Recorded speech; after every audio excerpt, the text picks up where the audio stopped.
ಸಕ್ಕರೆನಾಡು ಮಂಡ್ಯದ ಆಲೆಮನೆಯಲ್ಲಿ ಹೆಣ್ಣು ಭ್ರೂಣ ಪತ್ತೆ ಮತ್ತು ಹತ್ಯೆಯ ವಿಚಾರಕ್ಕೆ ಸಂಬಂಧಪಟ್ಟಂತೆ ಸಿಐಡಿ ಅಧಿಕಾರಿಗಳು ಈಗಾಗಲೇ ವಿಚಾರಣೆಯನ್ನು ಆರಂಭಿಸಿದ್ದಾರೆ. ಸಿಐಡಿ ತನಿಖೆಗೆ ವರ್ಗ ಆದರೂ ಕೂಡ ಆಲೆಮನೆ ಮಾತ್ರ ಇಲ್ಲಿವರೆಗೂ ಸೀಸ್ ಆಗಿಲ್ಲ. ಮಂಡ್ಯದ ಹುಲ್ಲೇನಹಳ್ಳಿಯ ಹೊರವಲಯದಲ್ಲಿರುವಂತಹ ಆಲೆಮನೆ ಇದು. ಈ ಆಲೆಮನೆಯಲ್ಲಿ ಭ್ರೂಣ ಪತ್ತೆ ಮತ್ತು ಹತ್ಯೆಯ ಕೆಲಸವನ್ನ ಮಾಡ್ತಾ ಇತ್ತು ಗ್ಯಾಂಗ್. ಜಾಲ ಪತ್ತೆಯಾದ ಬಳಿಕವೂ ಕೂಡ ಆಲೆಮನೆ ಸೀಸ್ ಮಾಡಿರಲಿಲ್ಲ ಅಧಿಕಾರಿಗಳು. ಇದು ವ್ಯಾಪಕ ಆಕ್ರೋಶಕ್ಕೂ ಕೂಡ ಕಾರಣವಾಗ್ತಾ ಇತ್ತು. ಹಲವು ಅನುಮಾನಗಳಿಗೂ ಕೂಡ ಇದೇ ವಿಚಾರ ಕಾರಣವಾಗ್ತಾ ಇತ್ತು. ರಾಜ್ಯವ್ಯಾಪಿ ದೊಡ್ಡ ಮಟ್ಟದ ಸದ್ದನ್ನು ಮಾಡಿತ್ತು. ಈ ಆಲೆಮನೆಯಲ್ಲಿಯೇ ಸ್ಕ್ಯಾನರ್ ಮಿಷಿನ್ಗಳನ್ನು ಇಟ್ಕೊಂಡಿದ್ರು. ಜೊತೆಗೆ ಇಲ್ಲಿಯೇ ಅಬಾರ್ಟ್ ಮಾಡುವಂತಹ ಕೆಲಸ ಆಗ್ತಾ ಇತ್ತು. ಎಲ್ಲದರ ಕುರಿತು ಕೂಡ ಮಾಹಿತಿ ಇದ್ರು. ಅದರ ಮೇಲೆ ದಾಳಿಯನ್ನು ನಡೆಸಿದ್ರು ಕೂಡ ಇಲ್ಲಿಯವರೆಗೂ ಯಾಕೆ ಆಲೆಮನೆಯನ್ನ ಸೀಸ್ ಮಾಡಲಿಲ್ಲ ಅನ್ನುವಂತಹ ಪ್ರಶ್ನೆ ವ್ಯಾಪಕವಾಗಿ ವ್ಯಕ್ತವಾಗ್ತಾ ಇದೆ. ಇದೇ ವಿಚಾರಕ್ಕೆ ಸಂಬಂಧಪಟ್ಟಂತೆ ಇವತ್ತು ಆಲೆಮನೆಗೆ ಭೇಟಿಯನ್ನು ಕೂಡ ಕೊಟ್ಟಿದ್ರು ಆರ್ ಅಶೋಕ್ ಅವರು, ವಿಪಕ್ಷ ನಾಯಕರು. ಈ ಸಂದರ್ಭದಲ್ಲಿ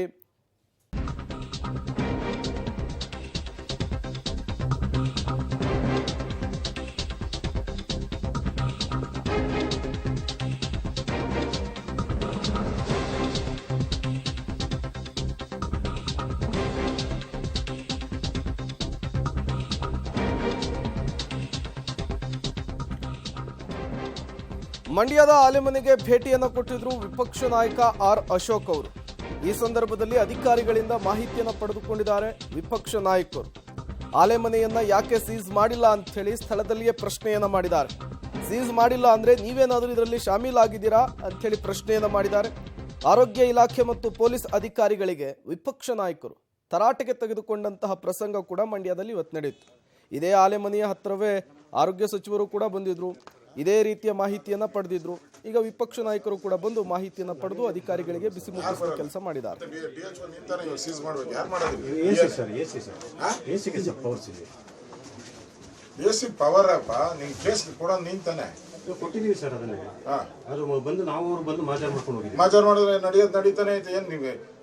ಈಗ ಕೊಡೋದು ತಪ್ಪಾನಪ್ಪ. ಅವನು ಯಾರ್ದೋ ಮನೆಯಲ್ಲಿ ಅವನು ಟೆರರಿಸ್ಟ್ ಇದ್ದ ಅಥವಾ ಕಳ್ಳ ಇದ್ದ ಅಂದ್ರೆ ಅವ್ನು ಬಿಟ್ಬಿಡ್ತೀರಾ? ನಡೀತಾನೆ ಇದೆ. ಇಡೀ ರಾಜ್ಯ ಸುದ್ದಿ ಆಗೈತೆ, ಅಸೆಂಬ್ಲಿ ಚರ್ಚೆ ಆಗೈತೆ. ಇಲ್ಲೆಲ್ಲ ಹಂಗೆ ನಡೀದೆ. ಏನ್ ಮಾಡ್ತೀರಾ ನೀವು? ಸೀಸೆ ಮಾಡಿಲ್ಲಲ್ಲ ರೀ ಸರ್. ಅವರು ಬಂದವರು ಮಾಡಿದ್ರೆ ಅವ್ರು ಮಾಡಬೇಕಾಗಿತ್ತು ಸರ್. ಯಾರು? ಬೈಯಪ್ಪನಹಳ್ಳಿ ಅವರು ಸರ್. ಬೈಯಪ್ಪನಹಳ್ಳಿಗೂ ಏನಾವೆ ಸಂಬಂಧ? ಸ್ಪಾಟ್ ಇರ್ತಾನಪ್ಪ ನೀನು. ನಮ್ಗೆ ಇನ್ಫಾರ್ಮೇ ಮಾಡಿಲ್ಲ ಬಾ. ಏನಾನ ಒಂಚೂರು ಇನ್ಸಿಡೆಂಟ್ ಆದ್ರೆ ಏರಿಯಾ ಯಾರ್ದು ಬರ್ತೈತೋ ಅವರು ಫಸ್ಟ್ ಅದನ್ನು ನೀವು ನಡ್ಸ್ಕೊಂಡ್ ಬಿಟ್ಟಿದ್ದೀರಾ ಅಂದ್ರೆ ನೀವೆಲ್ಲ ಶಾಮೀಲ್ ತಾನೇ ಇದ್ದೀರಿ ಸರ್. ನನಗೆ ಬರಲ್ವಲ್ಲ ಸರ್. ಯಾರು ಬರಲ್ಲ? ಮತ್ತೆ DHO ನಿಂತಾನೆ. ಮತ್ತಷ್ಟು ಡೀಟೇಲ್ಸ್ ಅನ್ನು ಕೊಡ್ತಾರೆ ನಮ್ಮ ಮಂಡ್ಯ ಪ್ರತಿನಿಧಿ ರೋಹಿತ್. ನೇರ ಸಂಪರ್ಕದಲ್ಲಿ ಜಾಯಿನ್ ಆಗಿದ್ದಾರೆ.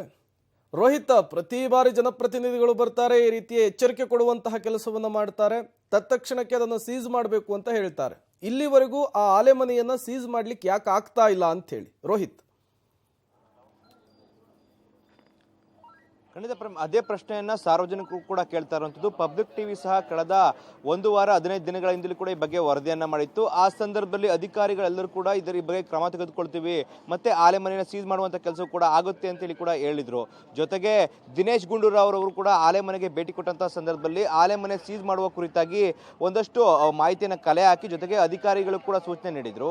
ಆದ್ರೆ ಇದುವರೆಗೂ ಕೂಡ ಆಲೆಮನೆಯನ್ನ ಸೀಸ್ ಮಾಡುವ ಹಂತಕ್ಕೆ ಅಧಿಕಾರಿಗಳು ಮುಂದಾಗಿಲ್ಲ. ಎಂದಿನಂತೆ ಅಲ್ಲಿ ಬೆಲ್ಲ ಮಾಡುವ ಕೆಲಸಗಳು ಕೂಡ ಮುಂದುವರಿತಾ ಇದೆ. ಅಂದ್ರೆ ಮೊದಲನೇದಾಗಿ ಈ ಒಂದು ಭ್ರೂಣ ಪತ್ತೆಯ ವಿಚಾರವಾಗಿ ಈ ಒಂದು ಸ್ಥಳದಲ್ಲಿ ಮೊದಲನೇದಾಗಿ ಕೆಲಸಗಳು ನಡೀತಾ ಇತ್ತು. ಆದ್ರಿಂದಾಗಿ ಆರಂಭಿಕವಾಗಿ ಆ ಒಂದು ಸ್ಥಳವನ್ನ ಸೀಸ್ ಮಾಡಬೇಕಾದಂಥದ್ದು ಒಂದಷ್ಟು ಪ್ರೊಸೀಜರ್ ಆಗಿರುತ್ತೆ. ಆದ್ರೆ ಇದುವರೆಗೂ ಕೂಡ ಆಲೆಮನೆಯನ್ನ ಸೀಸ್ ಮಾಡುವಂತಹ ಕೆಲಸಕ್ಕೆ ಅಧಿಕಾರಿಗಳು ಮುಂದಾಗಿಲ್ಲ. ಮೊದಲನೇದಾಗಿ ಬೈಯಪ್ಪನಹಳ್ಳಿ ಪೊಲೀಸರು ಈ ಒಂದು ಪ್ರಕರಣ ಬೇಯಿಸ್ತಾರೆ. ಅವರು ಕೂಡ ಈ ಒಂದು ಪ್ರಕರಣದಲ್ಲಿ ಆಲೆಮನೆಯನ್ನ ಸೀಸ್ ಮಾಡುವಂತ ಕೆಲಸಕ್ಕೆ ಮುಂದಾಗೋದಿಲ್ಲ. ಇದೀಗ CID ಅಧಿಕಾರಿಗಳು ಕೂಡ ಈ ಒಂದು ತನಿಖೆಯನ್ನ ಮಾಡ್ತಾ ಇದ್ದಾರೆ.